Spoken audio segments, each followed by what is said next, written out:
Hello good morning साथीहरू। म चाहिँ बिहानै सिमीको पत्ताहरू टिप्नु आएको छु है।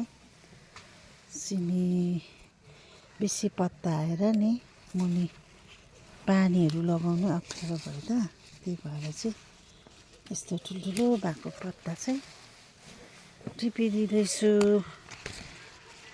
अनि यस्तो गर्दा चाहिँ तल झारहरू गर्नु पनि सजिलो, अलिक बोटलाई हल्का बनाइदिएको नि। हुन त पातै बेसी भएर नि, हेर्नुहोस् न,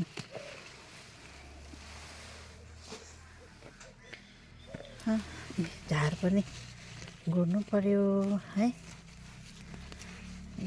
झारहरू आएको छ। हाम्रो त यस्तै हुन्छ है, तपाईँहरूलाई बोरिङ त हुँदैन होला है। हाम्रो चाहिँ काम यस्तै हुन्छ, घरिघरि के देखाएको भन्ने सोच्नुहुन्छ होला है।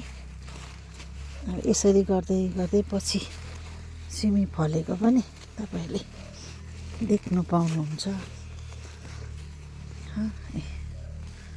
हेर्नु नि, हुन्छ छ अलिक पातला पारिदिएको नि बोटहरू।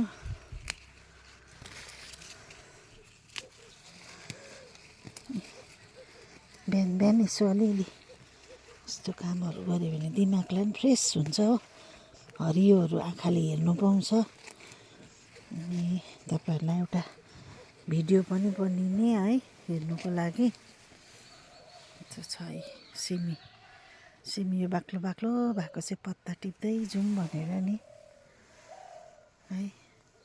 कमेन्ट लाइक गरिदिनु होला साथीहरू, सेयर गरिदिनु होला।